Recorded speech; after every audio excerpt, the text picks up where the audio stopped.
زلفن میرے پیر دیاں جس دیاں انگلیاں جس دیاں انگلیاں جان آسمانی چیر دیاں سونیاں سونیاں زلفن میرے پیر دیاں اللہ سونا اکرم کماوے ساڈے خواب وچ مدنی آوے ساڈے خواب وچ مدنی آوے اکھیاں پکھیاں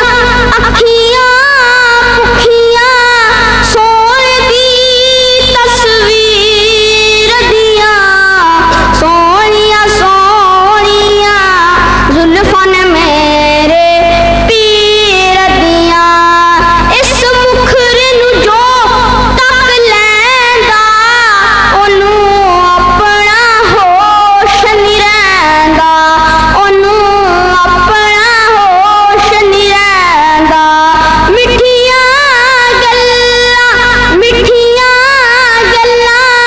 ہیں نشیماں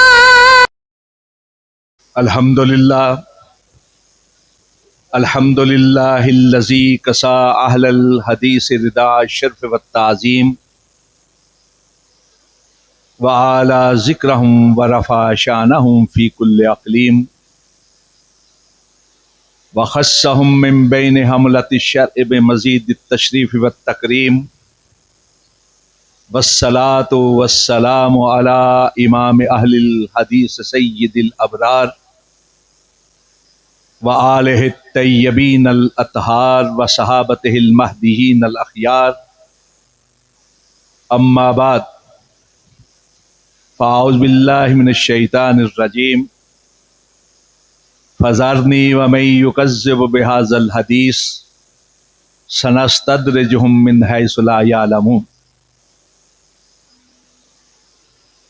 چانن اجے بھی پھٹیا نہیں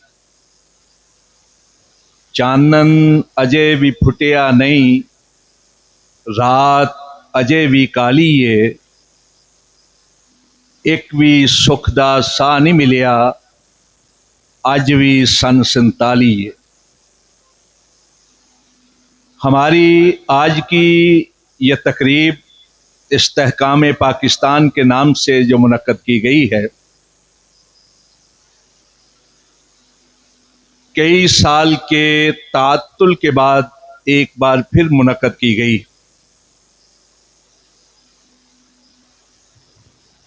ورنہ یہ کانفرنس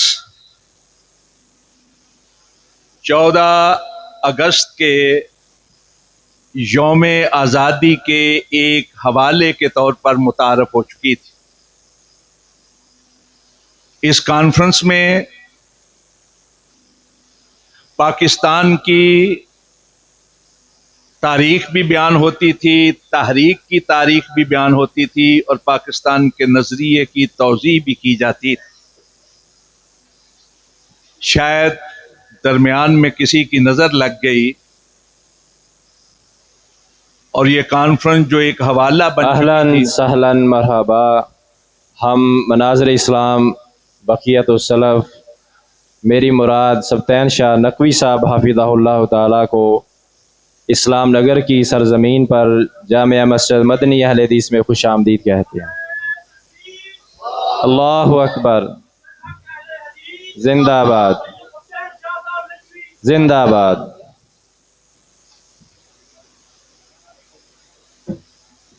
ہر دل کی چاہ سب پہ نشان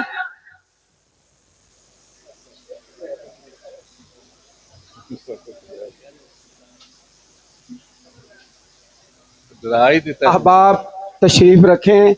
بعض احباب کا مزاج ذرا عجیب سا ہوتا ہے، احباب تشریف رکھیں۔ جناب رانا محمد شفیق خان صاحب پسروری صاحب حافظہ اللہ خطاب فرما رہے ہیں۔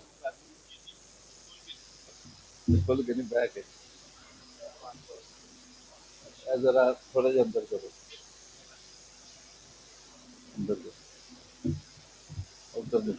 کھولو اللہ دے بندے انہوں نے کھولو، نہیں یار چوکے نہیں کرنا۔ ਤੁਸੀਂ ਜਵਾਨ ਆ ਹੱਥ ਟੰਨ ਬੁੱਢੇ ਹੋ ਗਏ ਤੁਹਾਡੇ ਵਰਗੇ ਹਾਲੇ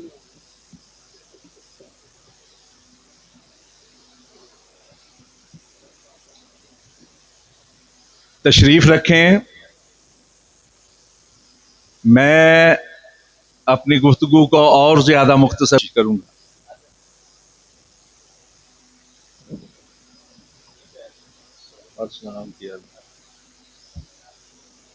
شاہ صاحب تشریف لے آئے ہیں, دیگر علماء کرام بھی آ جائیں گے. میں 5 یا 10 منٹ آپ سے لوں گا اور آپ سے اجازت لے لوں گا انشاءاللہ, اس لیے کہ میری گفتگو ذرا طالب علمانہ ہے, شاید آپ کے دلوں کو اس طرح محظوظ نہ کر سکے جس طرح علماء کرام کرتے. اللہ کا شکر ہے, میں تاریخ بیان کرنی چاہ رہا تھا لیکن میں اس سے ذرا ہٹ گیا ہوں. اللہ کا شکر ہے کہ پاکستان آزاد. آج لوگ آزادی کا جشن منا رہے اور پاکستان کے لوگوں کو اس موقع پر سب سے پہلے اللہ کا شکر ادا کرنا چاہیے کہ پاکستان ایک ایسا خطہ ان کو ملا ہے جہاں وہ سر اٹھا کر چل رہے ہیں, سینہ تان کر چل رہے. ورنہ بھارت کے مسلمانوں کو دیکھیے, کہنے کو دنیا کی سب سے بڑی جمہوریت ہے, لیکن وہاں جو مسلمانوں کی حالت زار ہے, جو ناگفتہ بے حالات ہیں وہ سب پر عیاں ہیں. راہ چلتا کوئی ٹوپی والا, کوئی داڑھی والا محفوظ نہیں, کوئی مسلم بچی اور خاتون محفوظ نہیں. آپ اللہ کا شکر ادا کریں. دیکھنا ہے, اگر آزادی کی نعمت کا احساس کرنا ہے تو کشمیر کے مسلمانوں کو دیکھیے. کشمیریوں کی 4تھی 5ویں نسل بھی آزادی کے لیے اپنی جانوں کے نذرانے پیش کر رہی. اس لحاظ سے پاکستانی خوش نصیب.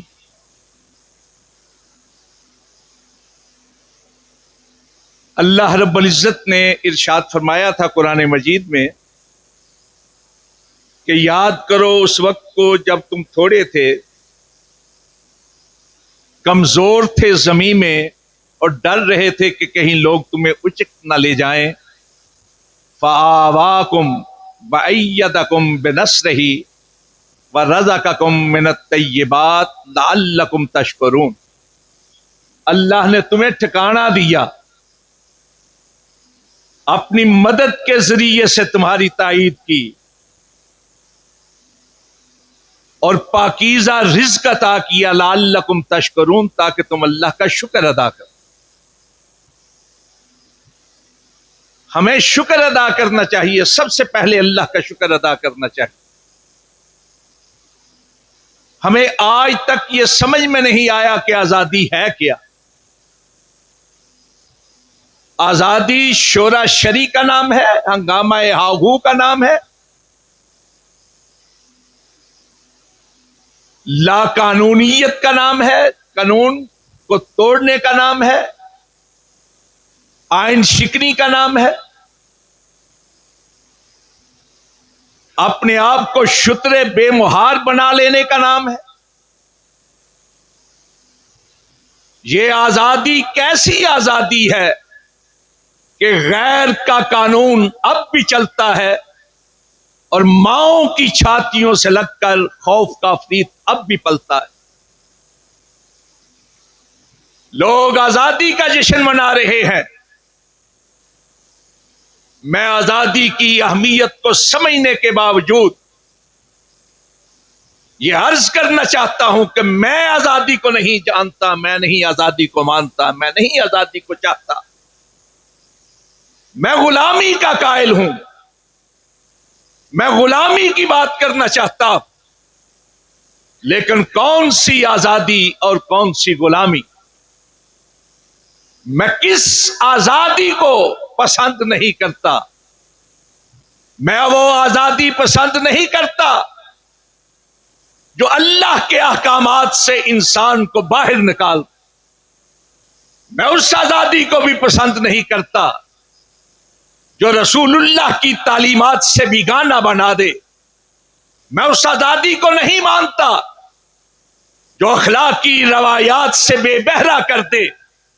میں اس آزادی کو نہیں مانتا جو اسلاف کی روایات سے بیگانہ کر دے۔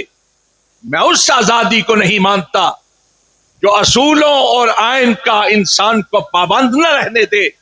میں اس آزادی کو نہیں مانتا کہ جس کی وجہ سے انسانیت کے بخیے ادھیر دیے جائیں اور انسانیت کو ٹکڑے ٹکڑے کر کے رکھ دیا جائے۔ میں اس آزادی کو نہیں مانتا کہ جس میں انسان کے حقوق کو غصب کرنے کے لیے انسان اپنے آپ کو طاقتور جانے۔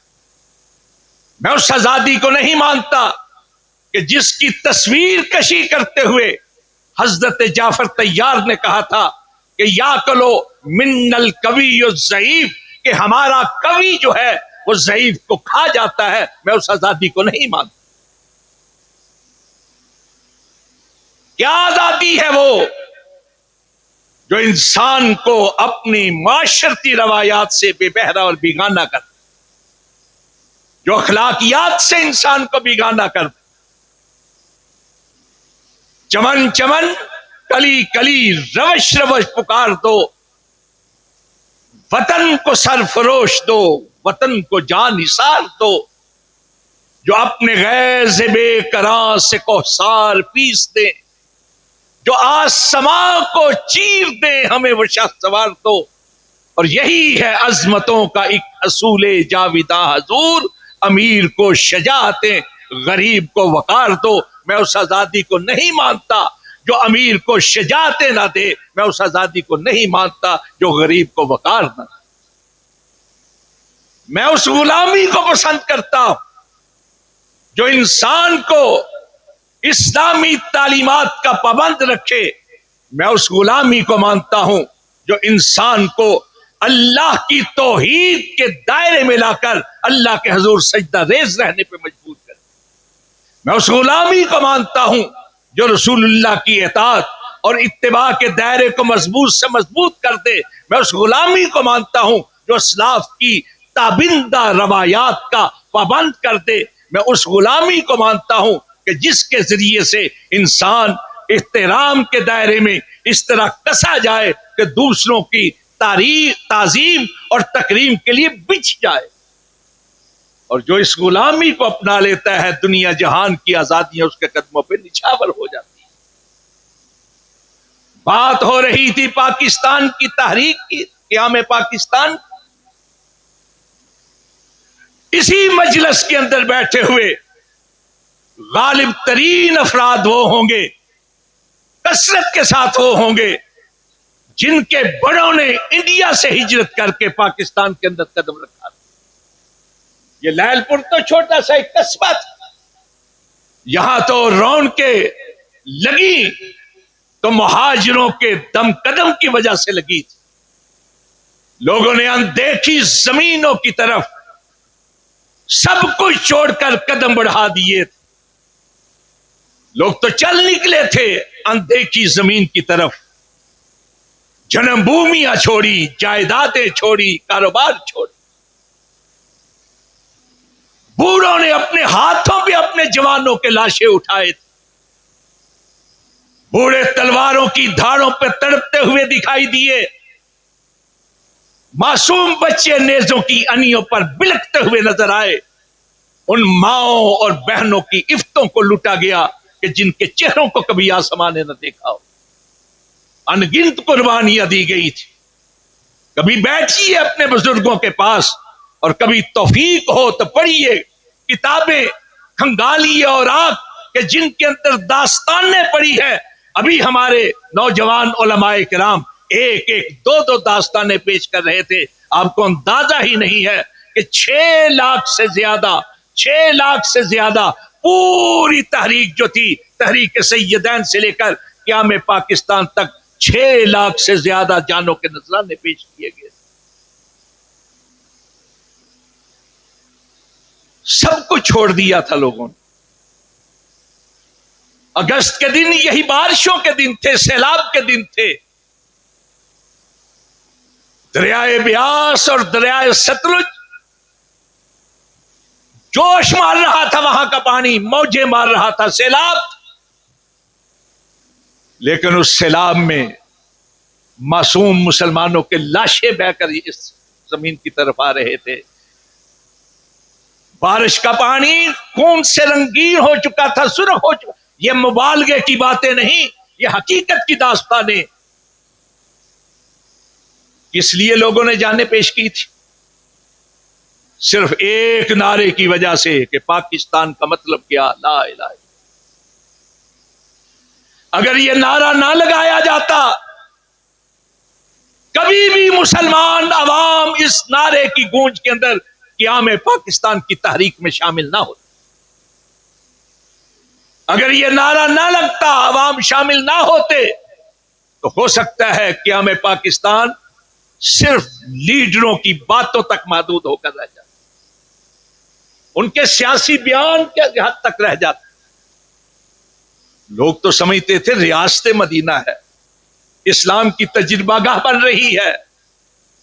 مسجد کہا گیا، پاکستان کو مسجد کہا گیا، پاک سرزمین کہا گیا. لوگوں کے ایمان کے ساتھ اس انداز میں سودا کیا گیا کہ اٹھو، ایک ملک بن رہا ہے جب اسلام کی تجربہ گاہ بنے گی، جہاں اللہ کا قانون چلے گا، اللہ کے رسول کا نظام چلے گا. لوگوں نے جانوں کے نذرانے پیش کیے، اندیکھی زمین کی طرف، اجنبی زمین کی طرف اٹھ پا. کسی کے ہاتھ کچھ نہیں تھا، کسی کے پاس کچھ نہیں. جو بچے تھے وہ بھی راستوں میں چھن گئے، راستوں میں کہیں کھو گئے. آج بھی کتنے خاندان ایسے ہیں کہ جن کے بچھڑے ہوئے 47 کے آج بھی نہیں مل پا رہے. شاید ہی کوئی مہاجر خاندان ہو جس کی یہ داستان نہ ہو کہ اس کے خاندان کا کوئی نہ کوئی فرد قیام پاکستان کے وقت بچھڑا نہ ہو.